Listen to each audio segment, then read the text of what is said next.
I never thought the sound of keys could carry so much weight.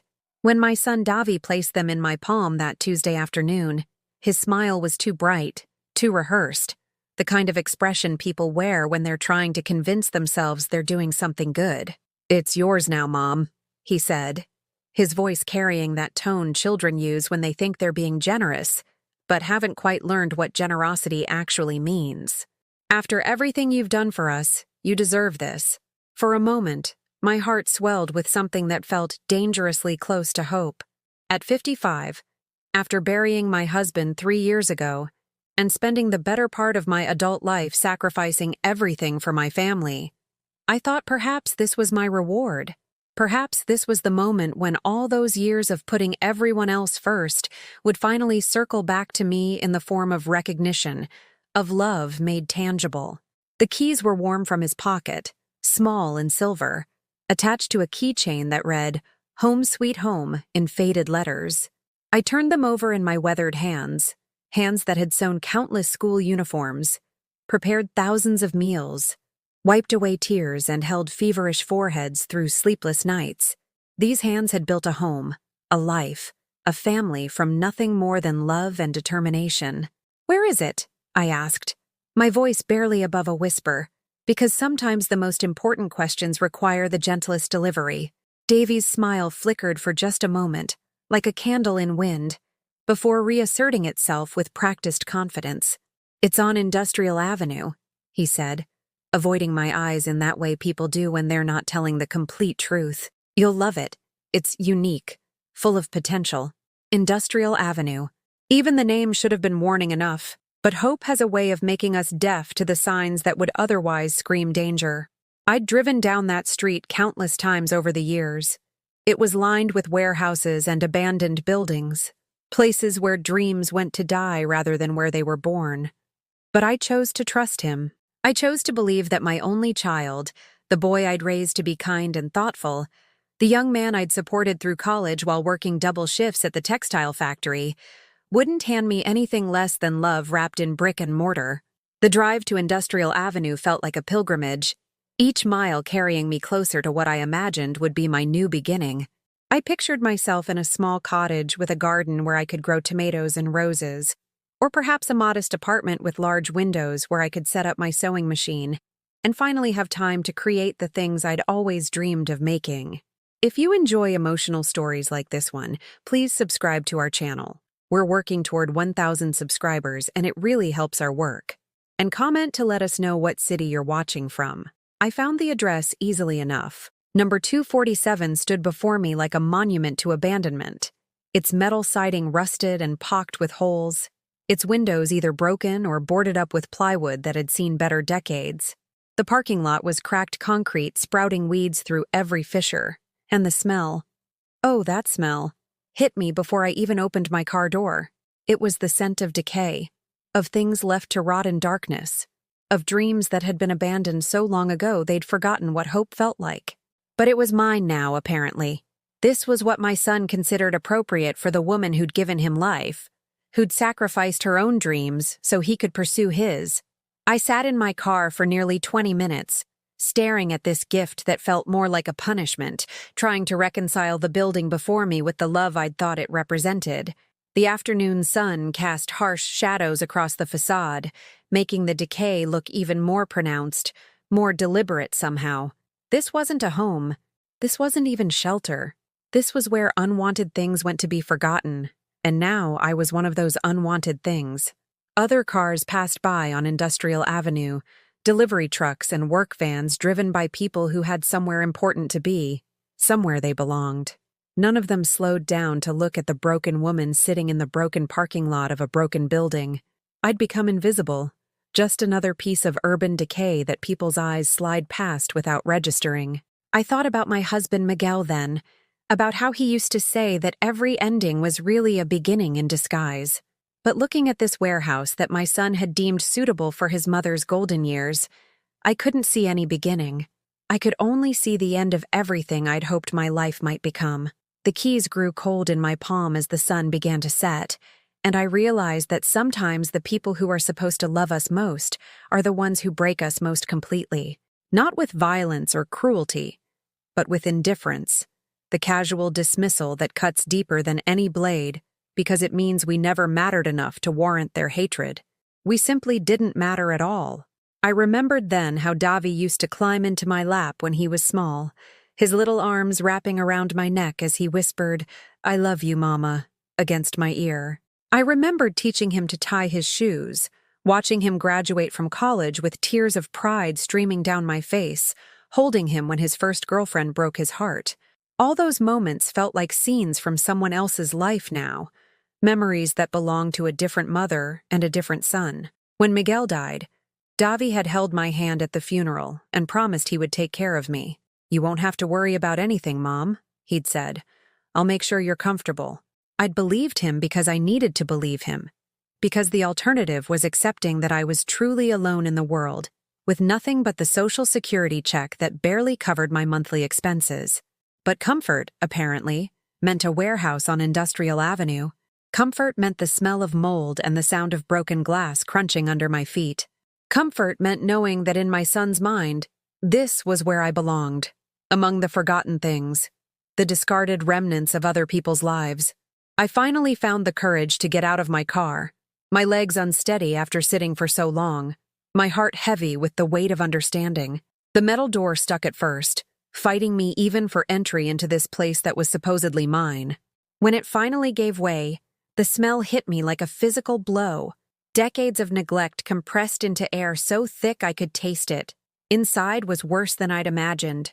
Water stains bloomed across the concrete walls like bruises, and the floor was littered with debris that spoke of years of abandonment.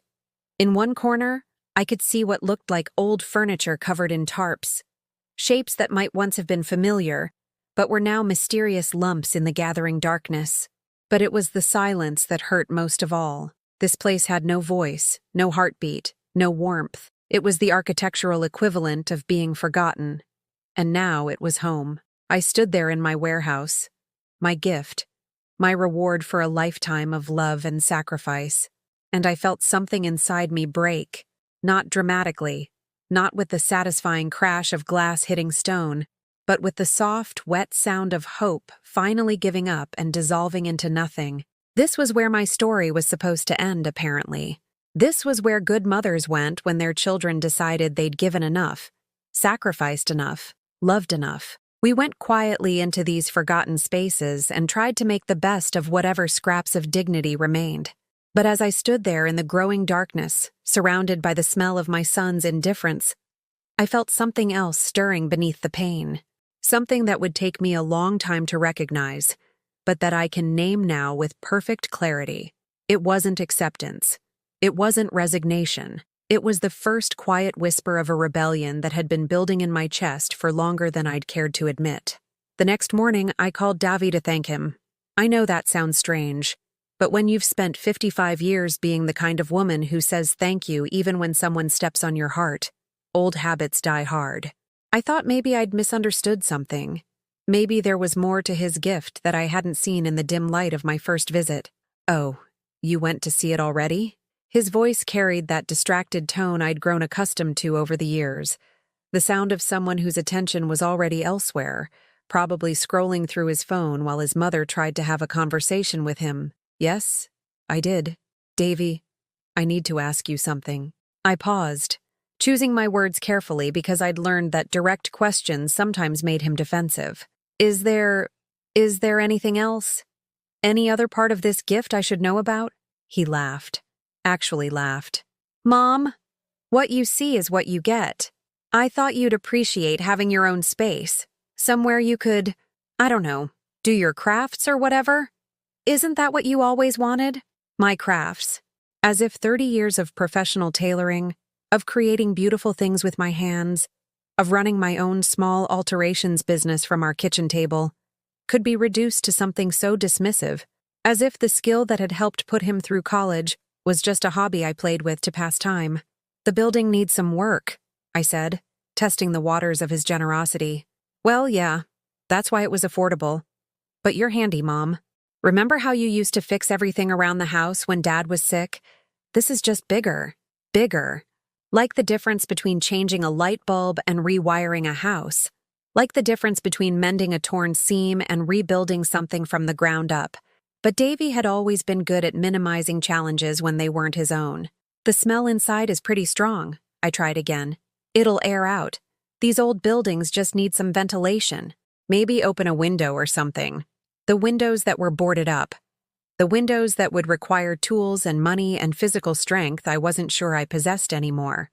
But I didn't say that because I was still clinging to the hope that somewhere in this conversation, my son would remember that I was his mother, not a problem to be solved with minimal effort. Instead, what I got was, "Listen, Mom, I've got to run. Big presentation today, but I'm glad you like it. I knew you would." He hung up before I could say I didn't like it. Before I could explain that liking something and being grateful for it aren't the same thing. Before I could ask him when he'd stopped seeing me as a person deserving of basic consideration. I drove back to the warehouse that afternoon, this time armed with cleaning supplies I couldn't really afford, and a flashlight I'd found in Miguel's old toolbox. I needed to understand what I was dealing with, needed to see if there was any way to make this gift feel less like abandonment. The smell hit me again as soon as I opened the door, but this time I forced myself to breathe through it, to push deeper into the space that was supposedly mine now. The flashlight beam revealed details I'd missed in the previous evening's gloom, and each new discovery felt like another small betrayal. Water damage ran along the eastern wall in dark stains that suggested roof leaks and years of neglect. The concrete floor was cracked in several places, with actual puddles of standing water that spoke of ongoing problems rather than past ones.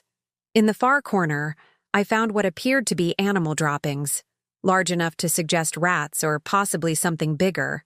But it was when I moved deeper into the building that I made the discovery that changed everything. Hidden behind a stack of rotting cardboard boxes, pushed against the back wall like shameful secrets, I found them.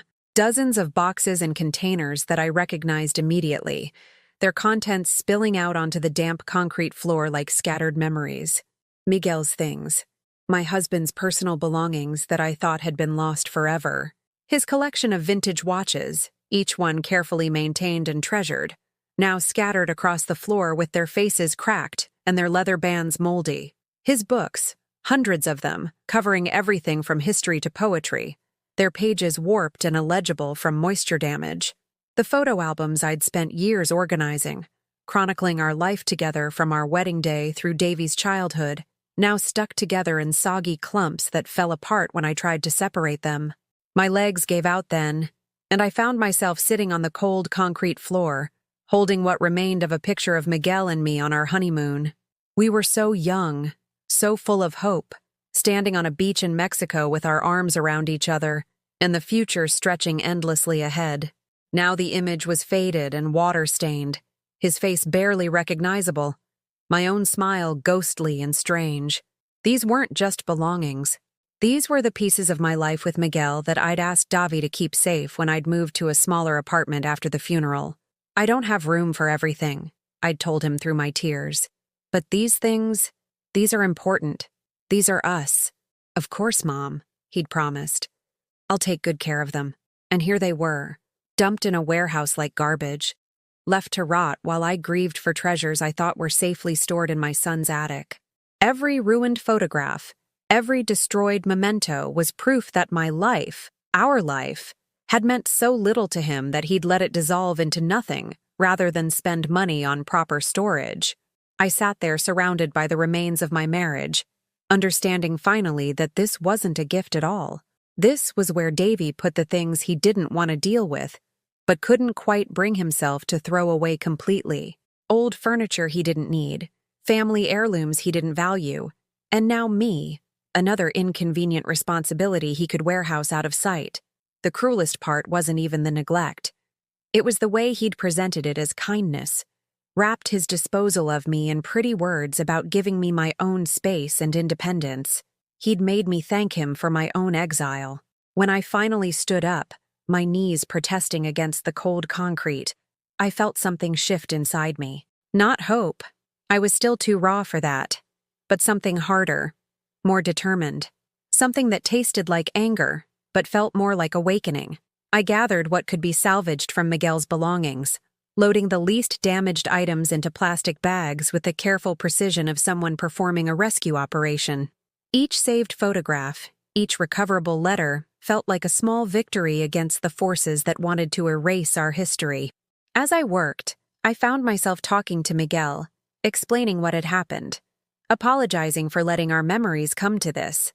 "I should have known," I whispered to a photo of him holding baby Davi. "I should have checked on these things years ago."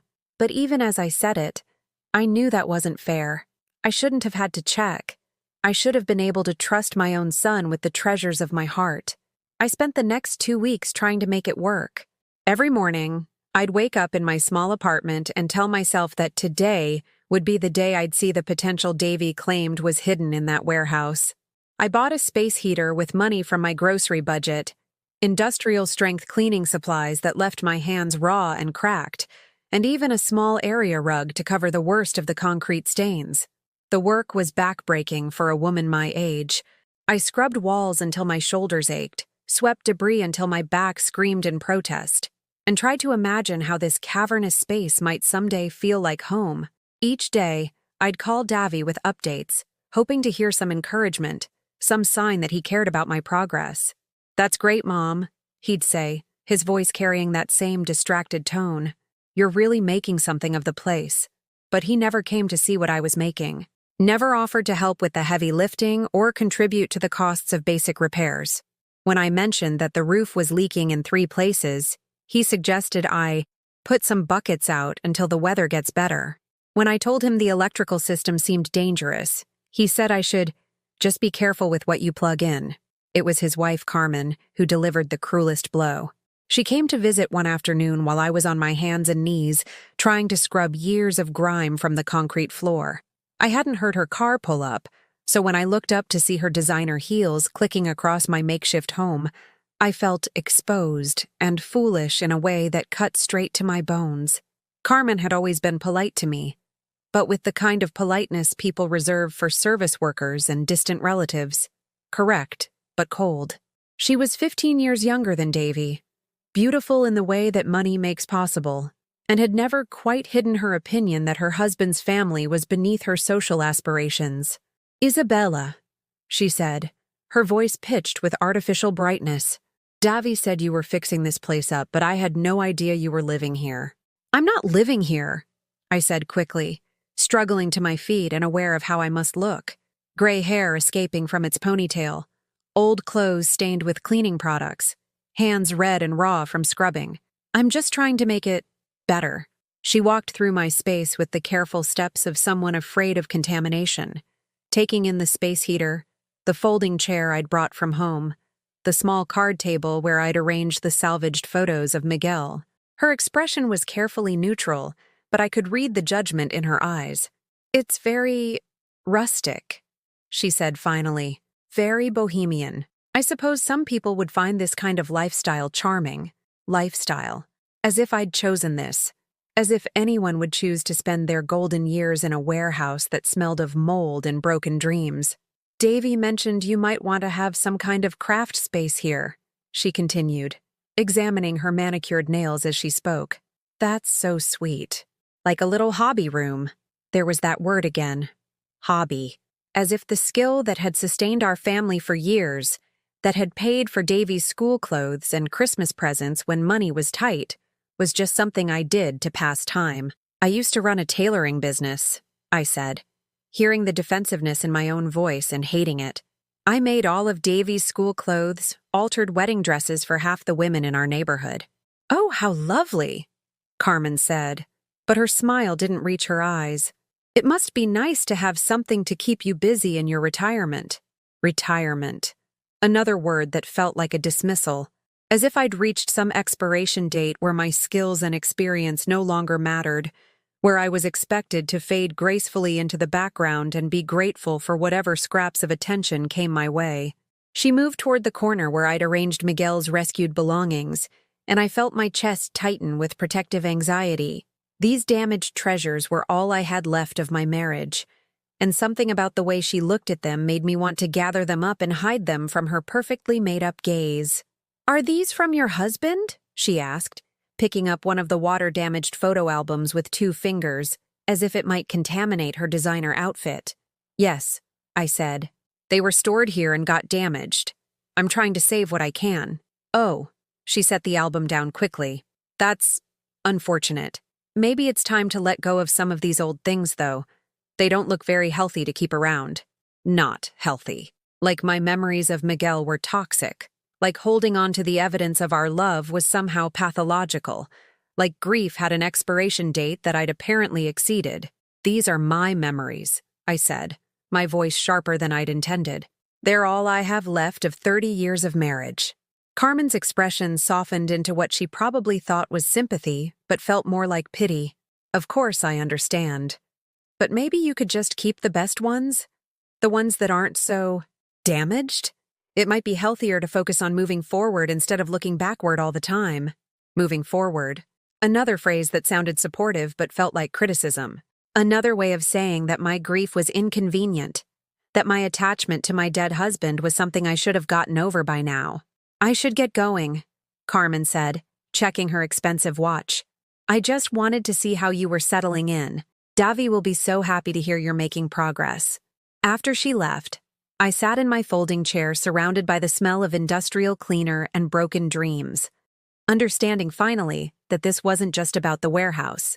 This was about making me disappear without the mess of actually discarding me. I was being managed, handled with the same efficiency Carmen probably used to organize her social calendar or plan her dinner parties. They'd found a way to put me somewhere I wouldn't embarrass them, wouldn't remind them of obligations they'd rather forget. I was out of sight, out of mind, warehoused like Miguel's belongings until time and neglect could finish what they'd started. That evening, I called Davi to tell him about Carmen's visit, hoping somehow that hearing about it secondhand might make him realize how this looked to others, how his gift was being perceived by people who mattered to him. "Carmen said the place is looking great," he said, and I could hear the relief in his voice.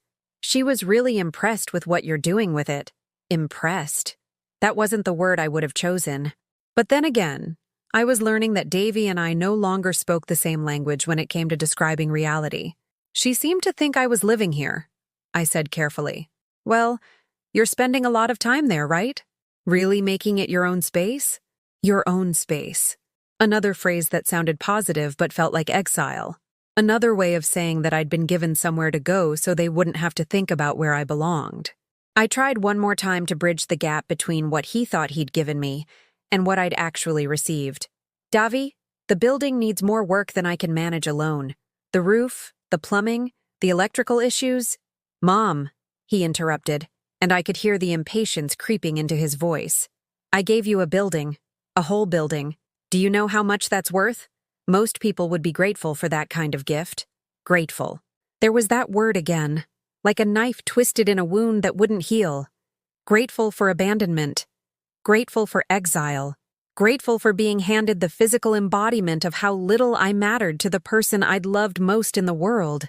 "I am grateful," I heard myself saying, because even in my pain, I couldn't seem to stop being the kind of mother who smoothed over conflicts and absorbed blame to keep peace. I just thought maybe, look, I've got to go. Carmen's making dinner reservations and I need to get ready. But I'm really proud of what you're doing with the place, Mom. Really proud. He hung up before I could ask him what exactly he was proud of, before I could tell him that pride was supposed to go both ways, that children were supposed to make their parents proud, not the other way around. 3 months into my warehouse project, I stopped calling Davi with updates. Not because I was angry, though I was, but because I finally understood that he didn't want to hear them. Each conversation had become a performance where I pretended to be grateful and he pretended to care, and we were both exhausted from the charade. The building had worn me down in ways I hadn't expected. My hands were permanently stained from cleaning chemicals, my back ached constantly from the physical labor, and I'd developed a cough from the mold spores that no amount of scrubbing seemed to eliminate. I was spending more money than I had on supplies and repairs, eating less so I could afford the materials I needed to make this place barely habitable. But the worst part wasn't the physical toll.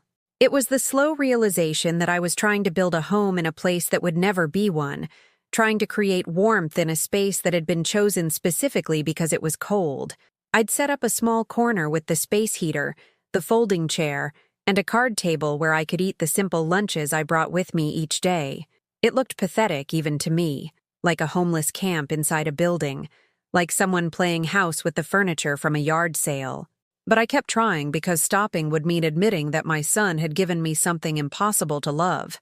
The breaking point came on a Tuesday in October, when the first real cold snap hit, and I discovered that the space heater couldn't begin to warm a building that size. I sat in my corner, wrapped in every sweater I owned, watching my breath form clouds in the air while I tried to convince myself this was temporary, that somehow I'd figure out how to make this work. That's when I heard voices outside. Familiar voices that made my heart jump with hope before reality came crashing back down. Davi and Carmen were in the parking lot, and they weren't alone. I could hear other voices, younger people laughing and chatting in the casual way that suggested they were friends, not business associates. I moved to one of the unboarded windows and peered out through a gap in the plywood. My son was showing off the building to what looked like a group of couples around his age, pointing at the structure with the animated gestures of someone telling a story. Carmen stood beside him in a new coat that probably cost more than I spent on groceries in 3 months, smiling that perfect smile she wore when she wanted to impress people. I should have gone outside to greet them. I should have opened the door and invited them in to see what I'd been working on, shown them how I'd cleaned and organized, and tried to make something beautiful from what they'd given me. But something held me back. Maybe pride, maybe shame, maybe the intuitive understanding that this wasn't a visit. This was a show. The whole property was basically worthless when we inherited it, I heard Davi saying, his voice carrying clearly in the cold air. Just this old warehouse that was falling apart, costing us money in taxes and maintenance we couldn't afford. Inherited. The word hit me like a physical blow. This building, my gift, my new home, my reward for a lifetime of love and sacrifice, had been inherited. Not purchased as a gesture of gratitude, not chosen with thought for my needs, but inherited and apparently unwanted until they found a way to make it my problem instead of theirs. "So what did you do with it?" one of the women asked. Carmen answered this time, her voice bright with the satisfaction of someone who'd solved a particularly clever puzzle. "We gave it to Davy's mother. She's always been crafty, you know? Always sewing and making things. We thought she'd love having her own space to work on her hobbies." Hobbies. Even to strangers, my professional skills were diminished to hobbies. Even when they were trying to make themselves look generous, they couldn't resist making me sound small. "That's so sweet," another voice said. "What a thoughtful gift." "It was perfect," Davy agreed. "She was living in this tiny apartment, always complaining about not having enough room for her projects. Now she has all the space in the world." I'd never complained about my apartment. It was small, yes, but it was clean and warm and mine. I'd made it beautiful with the furniture Miguel and I had chosen together, the curtains I'd sewn myself, the photographs that chronicled our life. I'd never asked for more space because I'd never needed more space. I'd only needed to feel wanted, to feel valued, to feel like I still mattered to the family I'd spent my life building. "Does she actually live here?" someone asked, and I held my breath waiting for the answer. "Oh no," Carmen laughed. "She has her own place. This is just her workspace. Her creative sanctuary." Creative sanctuary. A warehouse with broken windows and a leaking roof and no heat, rebranded as something aspirational for the benefit of people whose opinions mattered to them. I was a prop in their story of generosity, a supporting character in their narrative of being thoughtful children. They walked around the building then, Davi pointing out features I'd never noticed. The loading dock that could be converted, the high ceilings that would be perfect for certain types of businesses, the corner lot location that might become valuable as the neighborhood developed. He spoke about the property with knowledge I didn't possess, insights that suggested he'd been thinking about its potential long before he'd handed me those keys. I understood then that I wasn't the beneficiary of his generosity. I was the caretaker of his investment. I was the unpaid security guard, the maintenance worker, the human presence that would keep vandals away and insurance costs down while he waited for the area to improve enough to make the property valuable. "Your mom must be so grateful," one of the men said. She is, Davy replied without hesitation. She keeps telling me how much it means to her, how it's given her a new purpose. A new purpose. Like my old purpose. Raising him, supporting him, loving him unconditionally, had become obsolete. Like I needed to be assigned a function now that my usefulness as a mother had expired. They stayed in the parking lot for another 20 minutes, discussing property values and development potential and the wisdom of holding on to real estate in emerging neighborhoods. They talked about my warehouse like it was a chess piece in some larger game I didn't understand. A strategic asset that would pay dividends if they were patient and smart about timing the market. Not once did anyone mention checking on me. Not once did Davy suggest actually visiting his mother to see how she was adjusting to her gift. I was invisible to them, irrelevant to their calculations, as forgotten as Miguel's belongings had been. After they left, I sat in my folding chair surrounded by the emptiness of that cavernous space and felt something break inside me that I didn't think could be repaired. Not my heart. That had been breaking in small pieces for months. This was something deeper, something that had kept me upright and hopeful and willing to try even when trying hurt. It was my faith in the story I'd been telling myself about who I was and what I meant to the people I loved. The story where being a good mother mattered, where sacrifice was rewarded, where love was reciprocated even if it wasn't always expressed in the ways I might have preferred. I looked around at my months of work, the cleaned walls, the organized corners, the small improvements I'd made with my own aching hands, and saw them clearly for what they were. Not evidence of making the best of things, not proof of my resilience and determination, but the desperate efforts of a woman trying to convince herself that neglect was love, that abandonment was opportunity, that exile was gift. The photo of Miguel and me on our honeymoon sat on the card table, still water-stained but treasured anyway. I picked it up and studied our young faces, remembering how certain we'd been that love would be enough, that building a family meant creating something permanent and beautiful and strong. "I'm so tired, Miguel," I whispered to his faded image. "I'm so tired of pretending this is what I wanted."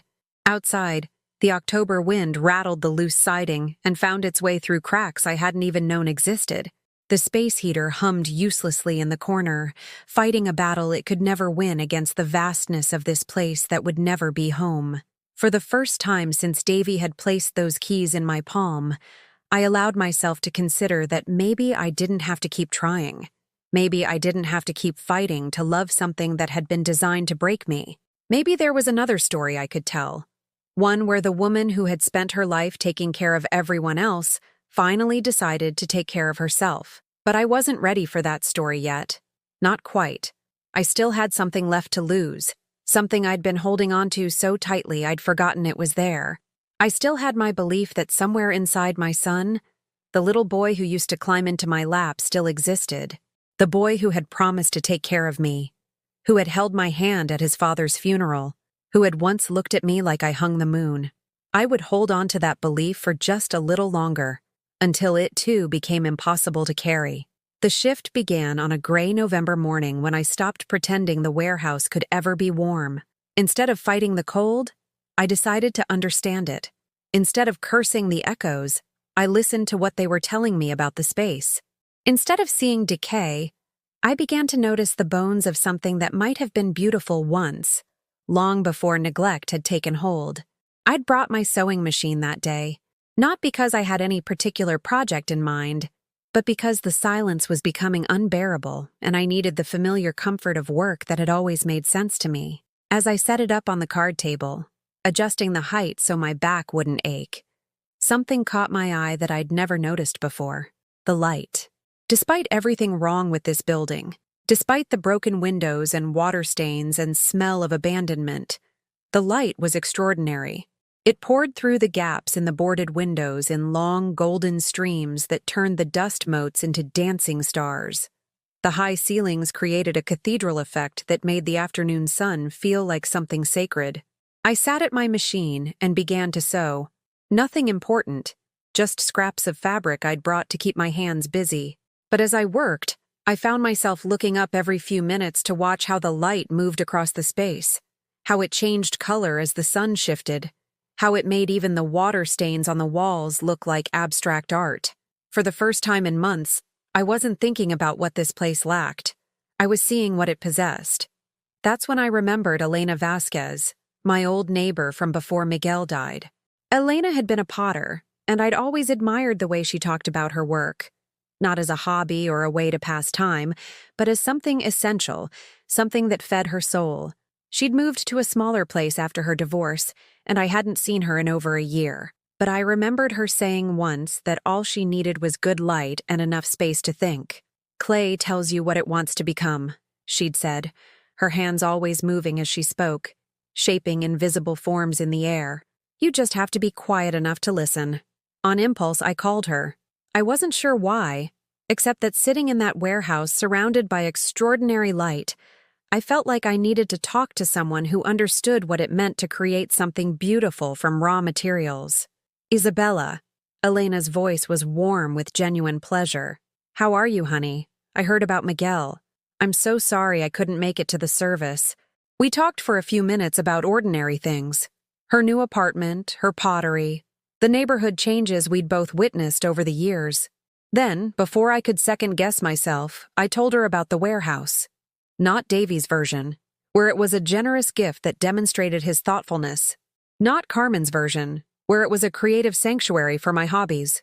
The truth, about the inheritance, the neglect, the way I'd been spending months trying to love something that had been designed to warehouse me along with everything else they didn't want to deal with. Elena listened without interrupting, making small sounds of understanding that told me she was really hearing what I was saying. When I finished, there was a long pause that didn't feel uncomfortable, just thoughtful.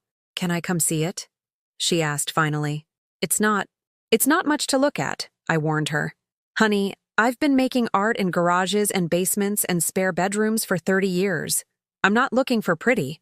I'm looking for possibility." She came the next day, bringing coffee in a thermos and pastries from the bakery we'd both loved when we were neighbors. I watched her walk through the space, not with Carmen's careful steps of avoidance, but with the focused attention of someone studying a canvas before deciding what to paint. "My God, Isabella," she said finally, standing in the center of the warehouse with her arms outstretched. "Do you know what you have here?" I looked around, seeing what I'd always seen: water damage, broken concrete, the smell of things left too long alone. "You have a studio," Elena continued. "Not a hobby room, not a craft space, a real studio. Look at this light. Look at these ceilings. Look at this floor that you could spill anything on and not worry about ruining someone's carpet." She moved to one of the corners where I'd stacked Miguel's salvaged belongings. "And storage. God, do you know what artists would pay for this much storage space?" As she talked, I began to see the warehouse through her eyes. The water stains became texture. The concrete floor became a practical surface that could handle any kind of mess. The high ceilings became space for large projects, for hanging things, for the kind of ambitious work I'd never had room to attempt. "What would you make here?" Elena asked, and something in the way she phrased the question, not "what could I make," but "what would I make," shifted something fundamental in my chest. "I don't know," I said honestly. "I've spent so many years making things other people needed. Alterations, repairs, practical things. But what do you want to make?" The question hung in the air between us like an invitation I'd never received before. What did I want to make?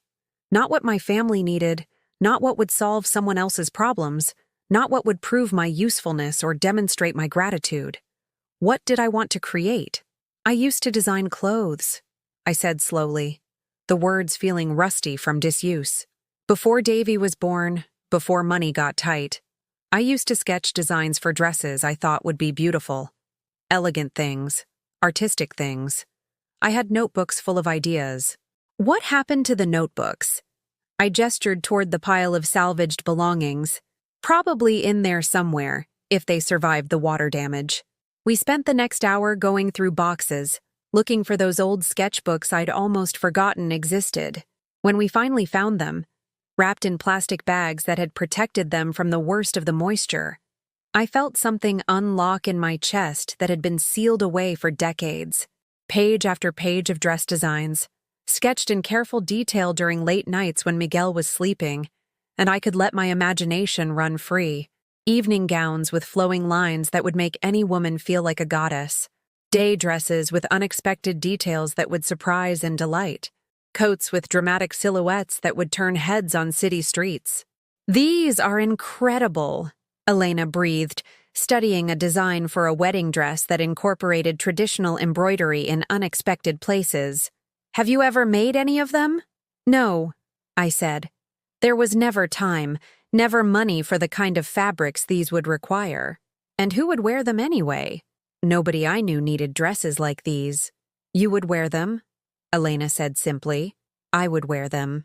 Every woman deserves to feel beautiful, to wear something created with love and artistry instead of manufactured in a factory somewhere. She looked around the warehouse again, and I could see her mind working, calculating space and possibilities. "You could make these here. You could make anything here. And more than that, you could teach other women to make them too." Teach. Another word that felt foreign, like a language I'd once spoken fluently but had forgotten through years of disuse. I'd taught Davi to sew when he was small, patient lessons on rainy afternoons that he'd tolerated until he discovered other interests. I'd taught neighbor women basic alterations, sharing skills that had taken me years to master. But teaching is something valuable, something worthy of respect and compensation. That was a new idea. "Who would want to learn?" I asked. Elena smiled. "Women like us. Women who are tired of buying clothes that don't fit right, that don't reflect who they really are. Women who want to create something beautiful with their own hands. Women who have been told their whole lives that making things is just a hobby, when really, it's magic." As she spoke, I felt something stirring that I hadn't experienced in months. Not hope exactly, I wasn't ready for that yet, but curiosity, interest. The first faint whisper of excitement about a future that might be different from what I'd been settling for. What would I need? I heard myself asking. Better lighting, some tables, storage for supplies, maybe a way to heat part of the space more efficiently than trying to warm the whole building. Elena walked through the warehouse again, this time with the practical eye of someone planning a renovation. "It wouldn't take much money if you were smart about it. Second-hand tables, industrial lighting, space heaters focused on work areas instead of trying to heat everything. And people would really come? Isabella, you have 30 years of professional experience. You have skills that people pay good money to learn, and you have something most teachers don't have. You understand what it's like to need to create something beautiful in a world that keeps telling you your creativity doesn't matter." That night, I stayed in the warehouse later than usual, sitting in my folding chair with one of my old sketchbooks open on my lap. I studied the designs I'd drawn so many years ago, remembering the woman who had imagined these beautiful things. She'd been young then, full of dreams she'd set aside to focus on more practical concerns. But she'd also been talented, creative, ambitious in ways I'd forgotten I was allowed to be. "What do you think, Miguel?" I whispered to his photograph. "Should I try to be her again?" The warehouse didn't answer, but for the first time since I'd been given those keys, the silence didn't feel empty. It felt expectant, like the pause before music begins, like the moment before a curtain rises on a story no one has seen before.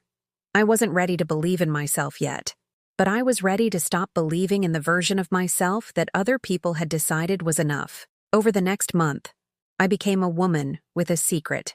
Not the kind of secret that carries shame, but the kind that holds power. The quiet knowledge that something is growing in the darkness, preparing to emerge when the time is right. I started small, almost invisibly. Instead of buying more industrial cleaner, I invested in a good work lamp that cast bright, even light across a 10-foot radius. Instead of trying to heat the entire warehouse, I used space heaters to create a warm pocket where actual work could happen. I bought a second-hand drafting table from an estate sale, its surface scarred but solid, perfect for laying out patterns and sketches. Each purchase felt like an act of rebellion against the version of myself I'd been accepting. Not rebellion against Davi, that would come later, but against the woman who apologized for taking up space, who made do with inadequate tools, who convinced herself that wanting better things was selfish. I started sketching again. Not the desperate attempts to salvage old designs, but new ones. Ideas that came to me while I worked in my warm circle of light, inspired by the women I saw in my daily life. The grocery store cashier who deserved clothes that fit her properly. The librarian whose professional wardrobe could be beautiful as well as practical. The young mothers who had forgotten they were allowed to feel elegant. Elena came by twice a week, bringing coffee and encouragement in equal measure. She never asked about Davy, never mentioned the family dynamics that had led me to this warehouse. She treated my transformation as natural, inevitable, as if talented women were always destined to find their way back to their gifts eventually. "You need to start thinking about a name," she said one afternoon, studying a sketch I'd made for a coat that would flatter women over 50. "For the studio, for what you're building here, a name. Like what I was doing mattered enough to have an identity, to exist as something real rather than just a way to pass time." "What kind of name?" I asked. "Something that tells women what they'll find here. Not just sewing lessons, not just alterations. What are you really offering?" I thought about it while I worked, considering words like transformation, creativity, beauty, but they all felt either too grand or too commercial. Then, one evening, as I was packing up my sketches, I found myself looking at the photo of Miguel and me on our honeymoon. We'd been so hopeful then, so certain that we could build something beautiful together. And we had, even if it hadn't lasted the way we'd planned, even if it had been broken and scattered and left to decay in a warehouse. We had loved each other well for 30 years. "New beginnings," I said aloud, testing how it felt in my mouth. "New Beginnings Studio." It wasn't flashy or clever, but it was honest. It acknowledged that most of the women who would come here, if women came here, would be starting something fresh, whether by choice or necessity. It suggested hope without promising miracles. That same week, I made another small but significant change. I stopped calling Davy with updates. When he called me, which happened less and less frequently, I answered pleasantly but briefly. I told him I was fine, that the space was working out well, that I was keeping busy. I didn't tell him about Elena's visits, about the drafting table, about the way I'd begun to arrange the warehouse like a real studio instead of a storage area. These weren't lies of omission. They were boundaries, small ways of reclaiming ownership over my own story. "You sound different, Mom," he said during one of these brief conversations. "More, I don't know, distant maybe?" "I'm just focused on my work," I told him. "What kind of work?" For a moment, I considered explaining about the sketches, the plans, the vision that was slowly taking shape in my mind. But something held me back. He'd had months to ask about my work, months to visit and see what I was building with my own hands. His sudden interest felt less like curiosity and more like surveillance. "Sewing projects," I said. "Things I've been meaning to get to for years." It was technically true, even if it didn't capture the magnitude of what was really happening. I was learning the difference between truth and transparency, between sharing my life and surrendering control over how my story was told. By December, I had transformed one corner of the warehouse into something that looked deliberately chosen rather than desperately improvised. Good lighting, proper work surfaces, organized storage for supplies. I'd even found a small electric heater that could warm the space efficiently without the constant battle against the building's vastness. More importantly, I'd completed my first new design in 25 years, a dress that Elena had commissioned for her daughter's winter wedding. It was elegant but practical, sophisticated but comfortable, the kind of garment that would make a woman feel beautiful without feeling costume-like.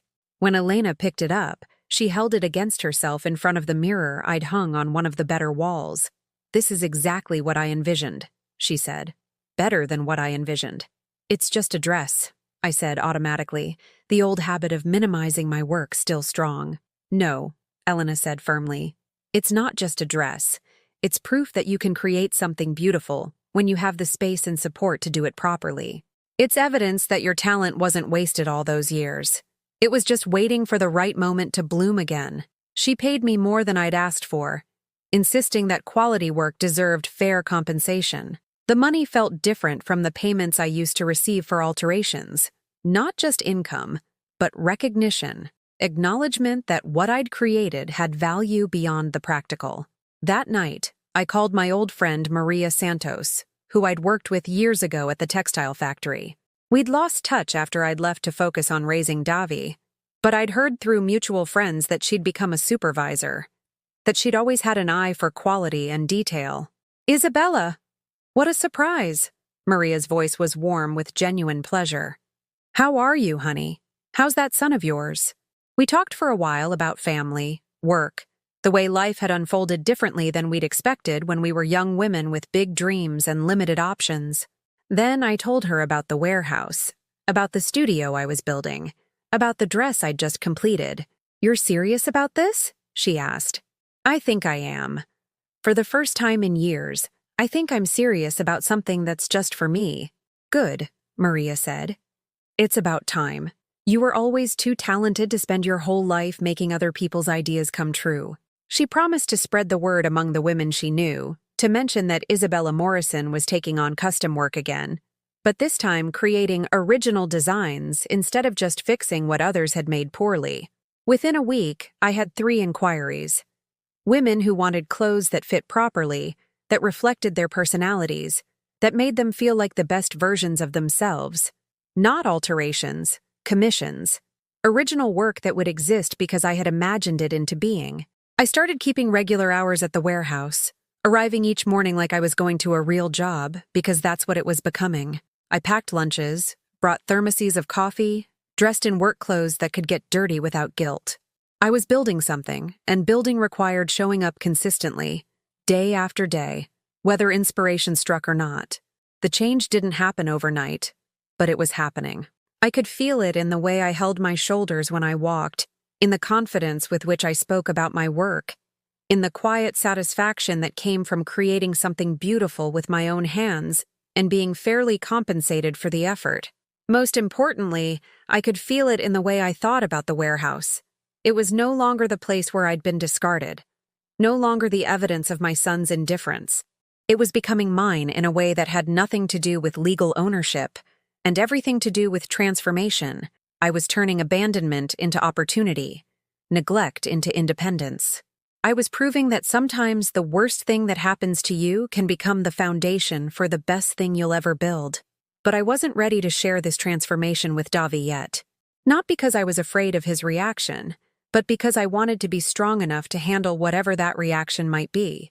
I wanted to be so grounded in my new reality that his opinion, positive or negative, couldn't shake the foundation I was building.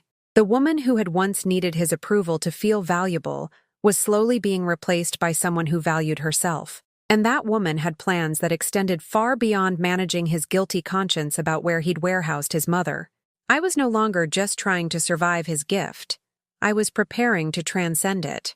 The confrontation came on a Wednesday in January, 6 months after Davy had handed me those keys. I'd been expecting it eventually. That phone call where desperation made him remember he had a mother, where his problems suddenly made my resources seem worth considering. What I hadn't expected was how ready I'd be when it finally arrived. I was at the warehouse, working on a jacket for Mrs. Chen from the flower shop, when my phone rang. Davy's voice carried a strain I hadn't heard since he was a teenager facing consequences for choices he'd hoped no one would discover. "Mom, I need to talk to you. Are you home?"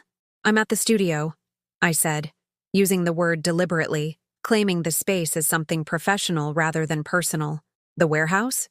What are you doing there so early?" "Early. It was 10 in the morning, the time I'd been arriving every day for the past month."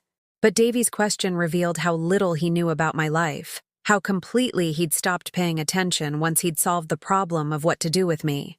"Working," I said simply. "On what?" The question hung between us, loaded with assumptions he didn't realize he was making. He expected me to say cleaning, organizing, puttering around with hobbies that didn't matter to anyone but me. He didn't expect me to have work that mattered, that generated income, that required professional dedication. "Custom clothing design," I said. "I have 3 commissions this month." A pause. "Commissions?" "Women who want original pieces made to their specifications. It's been keeping me quite busy." Another pause. Longer this time. I could almost hear him recalibrating, trying to fit this information into his understanding of what his gift was supposed to accomplish. "Look, can I come over?" "There's something I need to discuss with you." I knew what this was about before he said another word. Carmen's social media posts over the past month had grown increasingly frantic. Pictures of expensive dinners captioned with comments about treating ourselves, designer handbags justified as investment pieces, vacation photos from resorts that cost more per night than I used to make in a week, the lifestyle that required credit cards and loans and the kind of financial juggling that eventually collapses under its own weight, the kind of spending that assumes tomorrow's income will always exceed today's bills, until suddenly it doesn't. "Of course," I said. "I'll be here." He arrived an hour later, and I watched through the window as he sat in his car for several minutes, staring at the warehouse like he was seeing it for the first time, which, in many ways, he was. The building looked different now. Still industrial, still weathered, but purposeful rather than abandoned. I'd had the broken windows repaired, not because I was trying to increase property values, but because proper windows were necessary for climate control and security. I'd painted the sections that needed it, cleaned the exterior surfaces, made it look like a place where important work happened. When he finally came inside, his expression shifted through several emotions so quickly I could barely track them. Confusion, surprise, something that might have been admiration, and then, unmistakably, calculation. The space bore no resemblance to the warehouse he'd shown off to his friends. Good lighting illuminated work areas that were clearly defined and professionally organized. Design sketches covered one wall, each one matted and framed like they belonged in a gallery. Bolts of beautiful fabric were arranged on custom-built shelving that transformed storage into display. 3 dress forms stood in the main work area, each displaying a garment in various stages of completion. The cutting table was spread with pattern pieces for Mrs. Chen's jacket, pinned with the precision that comes from decades of experience. Everything looked deliberate, established, successful. "My God, Mom," Davy said, his voice carrying genuine amazement. "What is this place?" "It's my studio," I said calmly. "New beginnings. I specialize in custom clothing for women over 40. He walked through the space like a tourist in a foreign country, taking in details that told a story he hadn't known I was writing. The professional pressing equipment I'd bought secondhand, but restored to perfect condition. The organized supply area with threads arranged by color and weight.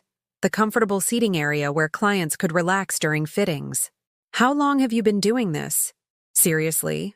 About 4 months. But I've been building toward it since you gave me this space." That word, gave, landed with the weight I'd intended. A reminder of his version of events, where he'd been generous and I'd been grateful. A context that made my transformation seem like a response to his gift rather than a recovery from his abandonment. "It looks so professional," he said, touching one of the framed sketches. "It is professional. I have a waiting list now. Women drive from 3 counties away to work with me." I could see him processing this information, trying to understand how the woman he'd warehoused had become someone with a waiting list, someone whose work commanded premium prices, someone who'd built something valuable from what he'd considered worthless. "That's amazing, Mom. I'm so proud of you." Proud. Another word that felt strange coming from him now, after months of disinterest. Pride was supposed to grow from attention, from watching someone's progress, from understanding their struggles and celebrating their victories. It wasn't supposed to be a reaction to discovering someone had succeeded without your knowledge or support. "Thank you," I said neutrally. He continued walking through the studio, and I could see the moment when his admiration shifted to something else. When he started noticing not just what I'd built, but what it might be worth. The expensive equipment, the quality materials, the obvious success of an enterprise he hadn't known existed. "Listen, Mom, I need to talk to you about something." His voice had changed, taken on the careful tone people use when they're about to ask for something significant. "Carmen and I are going through a rough patch financially. Some investments didn't pan out the way we expected, and we're facing some pretty serious debt." I waited, my hands continuing to work on Mrs. Chen's jacket because productive work was a habit I'd reclaimed, not a performance for his benefit. "We might need to sell the house," he continued. "Downsize significantly. But before we do that, I was wondering, well, I was thinking about this place." He gestured around the studio with the expansive motion of someone claiming territory. It's worth a lot more now than it was when I gave it to you. All the improvements you've made, the way the neighborhood is developing, we could probably get really good money for it. There it was, the real reason for his visit. The crisis that had finally made him remember I existed. Not because he was proud of what I'd built, but because what I'd built had value he could extract. You want to sell the warehouse, I said. Not a question. Well, yes. I mean, we could find you another space. Something smaller, more practical for what you're doing. And the profit could help both of us. You'd have money to invest in proper equipment, maybe expand your business. And Carmen and I could get back on our feet financially. Both of us. As if his financial crisis was somehow mine to solve. As if the business I'd built from nothing was a joint venture, rather than the result of my own talent and determination. What kind of timeline are you thinking? I asked, my voice steady despite the rage building in my chest. Pretty soon, unfortunately. Maybe 60 days? I know it's short notice, but the debt situation is getting pretty urgent. 60 days. 2 months to dismantle everything I'd built, to pack up a business that was finally thriving, to find new space I couldn't afford and start over somewhere that wouldn't have the character, the light, the perfect proportions that had made this transformation possible. And if I don't want to sell? Davy's expression shifted, became less pleading and more determined. Mom, let's be realistic here. This building is in my name. I gave it to you to use, but legally, it's still mine. I hoped we could work something out together. But if we can't, he didn't finish the sentence, but he didn't need to. The threat was clear enough. He could force the sale with or without my cooperation. He could evict me from the space I'd transformed, could sell the building that housed my dreams, could reduce my business to whatever portable elements would fit in someone else's spare room. I see, I said. It's not that I want to do this, Mom, but Carmen and I are really struggling, and this asset, well, it's just sitting here. We could all benefit from liquidating it now while the market is good. Sitting here. Like my thriving business was empty space. Like the months of work I'd invested. The clients I served, the reputation I'd built meant nothing because they existed inside walls he could claim ownership of. When do you need an answer? I asked. Soon. Like I said, our situation is pretty urgent. Maybe by the end of the week? He left shortly after that, promising to call in a few days to discuss details. I stood in my studio, my beautiful, professional, successful studio, and felt something crystallize inside me that had been forming for months. It wasn't anger, though anger was part of it. It wasn't hurt, though hurt was there too. It was clarity. Perfect, cold clarity about who my son had become and what our relationship actually meant to him. I picked up my phone and called Elena. I need to ask you something, I said when she answered. That lawyer friend of yours, the one who helped you with your divorce, is she still practicing? Yes, Maya Rodriguez. She's excellent. Why? I think I need some legal advice. About property rights, business ownership, that sort of thing. What's happened? I told her about Davy's visit, about his financial crisis, about his plan to sell the warehouse and relocate my business somewhere more convenient for his needs. He can't do that, Elena said immediately. Not legally. Not if you have a business operating there. If you've made substantial improvements. If you have a lease agreement. We don't have a lease agreement. He just gave me the keys and said it was mine. Then we need to talk to Maya immediately. This isn't over, Isabella. Not by a long shot. For the first time in months, I smiled. Really smiled. With genuine anticipation for what was coming next. Davy thought he was taking back a building. What he was about to discover was that he'd given me something more valuable than property. He'd given me the motivation to become someone who couldn't be discarded twice. Maya Rodriguez was the kind of lawyer who smiled when she heard about bullies trying to exploit legal loopholes. She arrived at my studio the next morning, her briefcase in one hand and a digital camera in the other, ready to document what she called substantial improvements and established business operations. Your son thinks he can evict you because his name is on the deed, Maya said, photographing my equipment, my organized workspace, the evidence of a thriving business.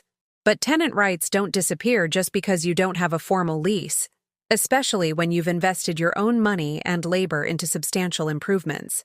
She took pictures of everything: the professional lighting I'd installed, the custom shelving, the repaired windows, the climate control system that kept my fabrics in perfect condition. Each improvement represented not just money spent, but equity earned through my own work and investment. More importantly, Maya continued, he verbally gifted this property to you, in front of witnesses, presumably. He can't just take back a gift because he's decided he needs the money. What does that mean, legally? It means we file an injunction to prevent the sale until we can establish your rights to the property. It means we document every dollar you've invested in improvements. It means we make it very expensive and very public for him to try to steal what you've built. Expensive and public. Two things that would matter to Davy in ways that my feelings never had. Maya spent 3 hours at the studio, taking photographs, measuring spaces, documenting the transformation that had taken place over the past 8 months. She interviewed Elena as a witness to the original conversation where Davy had presented the warehouse as a permanent gift. She reviewed my business records, my client list, my investment in equipment and improvements. This is substantial, she said finally. You've created real value here, both in terms of property improvements and business equity. Your son is going to discover that stealing from someone isn't as simple as he thought. That afternoon, Maya filed papers with the county court, officially notifying Davy that any attempt to sell the property would be contested. She also sent a formal letter to his home address, outlining my legal rights and the potential consequences of proceeding with an unauthorized sale. I didn't have to wait long for his response. The phone rang at 6 that evening, Davy's voice tight with an anger I hadn't heard since he was a teenager being held accountable for promises he'd thought he could break without consequences. What the hell is this, Mom? Lawyers? Legal papers? Over a misunderstanding? It's not a misunderstanding, I said calmly. You told me this building was mine. You said it was a gift, recognition for everything I'd done for the family. Now you want to take it back because you need money. I never said you owned it permanently. I said you could use it. For how long? A pause. I don't know. I didn't put a timeline on it. Exactly. No timeline, no conditions, no rent. Just, it's yours now. That's called a gift, Davy. And you can't take back a gift because you've decided you need it more than the person you gave it to. This is ridiculous. It's my property. My name is on the deed. Your name is on the deed. But I've spent 8 months and thousands of dollars transforming it into something valuable. I have a business here. Clients who depend on me, employees I'm planning to hire. You can't just erase all of that because Carmen spent too much money on handbags. The silence stretched long enough that I wondered if he'd hung up. When he finally spoke, his voice carried a coldness I'd never heard directed at me before. Fine. If that's how you want to play this, we'll see what a judge thinks about a mother who won't help her son when he's struggling. We will indeed, I said, and hung up. 2 weeks later, Maya called with news that made me laugh out loud for the first time in months. Your son's lawyer wants to negotiate, she said. Apparently, the injunction has prevented them from listing the property, and their creditors are getting impatient. They need cash flow, and they need it soon. What kind of negotiation? They're offering to sell you the building at below market value. Still more than you probably have access to, but significantly less than what they could get on the open market. I thought about this while I finished the hem on a dress for one of my regular clients, a woman who'd told me that wearing my designs made her feel like the person she'd always known she could be. Maya, can I ask you something? If I owned this building outright, what would it be worth? Based on recent sales in the area? Probably around $200,000. Maybe more, given all the improvements you've made. $200,000. More money than I'd ever imagined having access to, but also a number that represented the value of what I'd built, what I'd created from abandonment and neglect. What are they offering to sell it to me for? $90,000. They're desperate. I made a decision that surprised even me. Tell them I'll pay $50,000. Cash. Closing within 30 days. Isabella, that's insulting. They'll never accept. They will, I said, with certainty I couldn't have explained. Because they don't have any other options. And because $50,000 in 30 days is better than $0 while their creditors circle. I was right. 3 days later, Maya called to tell me that Davy had accepted my offer. How did you know? She asked. Because I know my son. When he's desperate, he'll take whatever he can get. And when he's cornered, he gets mean. This way, he can tell himself and Carmen that he got something out of the deal, that he didn't completely lose. Do you have $50,000? Not yet, but I will. I spent the next week making phone calls, reaching out to every woman who'd ever complimented my work, who'd asked about custom pieces, who'd mentioned wanting to learn to sew properly. I offered pre-sales on future commissions, advanced classes in design and construction, even apprenticeship programs for women who wanted to turn their creativity into income. The response overwhelmed me. Within 10 days, I had $40,000 in commitments from women who wanted to invest in my business, who wanted to be part of what I was building. Elena contributed $5,000 and convinced 2 of her friends to do the same. Mrs. Chen from the flower shop wrote me a check for $2,000 and said it was payment for making my daughter feel beautiful at her wedding. The closing took place on a Tuesday morning in March, almost exactly 1 year after Davy had handed me those keys and told me the warehouse was mine. This time, the paperwork made it official, legal, undeniable. Maya handled the transaction with the professional satisfaction of someone who'd helped justice prevail over manipulation. Davy attended because he was required to, but he didn't speak to me beyond what was legally necessary. Carmen wasn't there at all. When it was over, when the deed was officially transferred and recorded, Maya shook my hand and smiled. Congratulations, Isabella. You're now the legal owner of one of the most successful artisan studios in the county. That afternoon, I stood in my studio, truly mine now, completely and legally mine, and called Elena to share the news. She arrived an hour later with champagne and tears of joy. You did it, she said, raising her glass. You took something that was meant to diminish you and turned it into something that celebrates you. We did it, I corrected. None of this would have happened without your encouragement, your vision of what this place could become.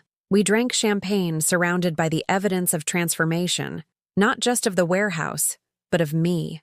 The woman who had sat in her car 8 months ago, staring at an abandoned building and accepting it as evidence of her worth, no longer existed. In her place stood someone who owned property, who ran a successful business, who employed other women and taught them skills that would serve them for life. Someone who had learned the difference between being grateful for scraps and commanding respect for excellence. 3 months later, Davy called. Not to apologize. I'd stopped expecting apologies, but to ask for advice about starting over, about building something from nothing, about finding hope when everything seems lost. I listened patiently while he described the humbling experience of losing the house, of having to move to a smaller apartment, of watching Carmen realize that love without financial security wasn't as romantic as she'd imagined. I don't know how to start over, Mom, he said finally. I don't know how to build something real when everything I thought I understood about success has fallen apart. You start, I said, by accepting that what you had before wasn't as solid as you thought it was. You start by learning the difference between looking successful and being substantial. You start by understanding that real security comes from what you can create, not what you can claim ownership of. Would you be willing to help me figure out how to do that? I looked around my studio, at the women working at cutting tables, learning to create beautiful things with their own hands, at the wall of sketches that represented dreams made tangible, at the business I'd built from abandonment and determination. I'm willing to teach you what I've learned, I said, but you'll have to earn it the same way I did, with work, with humility, with the understanding that building something real takes time and sacrifice and a willingness to start from nothing. I understand. Do you? Because earning your way back into my life isn't the same as being handed a gift you don't value. This time, you'll have to prove you deserve what I'm offering. I know, he said quietly. I know I have a lot to prove. To you, to myself, to everyone I let down. 6 months later, Davy started working part-time at New Beginning Studio, learning the business from the ground up. He swept floors, organized supplies, helped with deliveries. He watched his mother teach other women the skills that had sustained our family for decades, saw firsthand the respect and admiration she commanded from people who understood the value of what she created. It wasn't reconciliation. That would take years if it came at all. but it was recognition. Finally, after 55 years of life and 8 months of transformation, my son was beginning to see me as I actually was.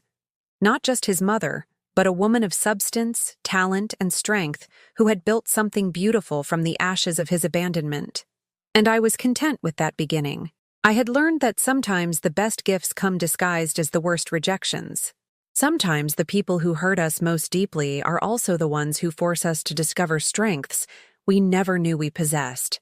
Most importantly, I had learned that it's never too late to become the person you were always meant to be. It just sometimes takes the right circumstances and the right warehouse to set that transformation in motion.